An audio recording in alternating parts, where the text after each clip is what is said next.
rääkida teile päris suurest probleemist, mille inimesed lihtsalt tähelepanu ei pööra.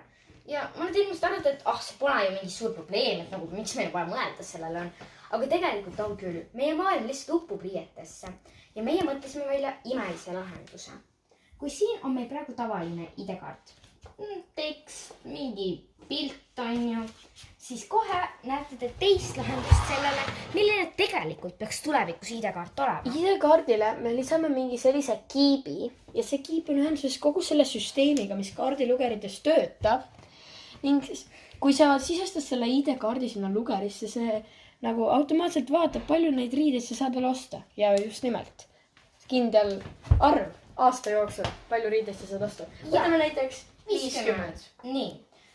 Kui oletame, et ma olen praegu ostnud 13 riideset, siis ma saan veel osta 37. Jah.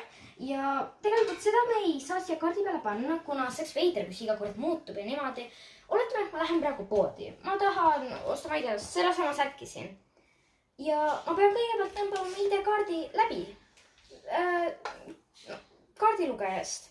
Ja kui seal on näha, et ma olen ostnud kui ma olen juba 50 riiet ostetud, see tähendab, et ei, ma ei saa osta 51 riiet. Just nimelt. Ja siis, kui sa tahaksid peale seda 50 täitumist veel midagi osta, siis üks võimalus selliselt ei saa seda osta või teine võimalus. Sa maksad mingit hiigelsuurt trahvi nagu näiteks 11 000 eurot. Ja võib-olla see paneb inimesed mõtlema, et oi, kas mul on tõesti seda vaja? Tead, mul juba on kodus kampsun. Mul polegi seda vaja.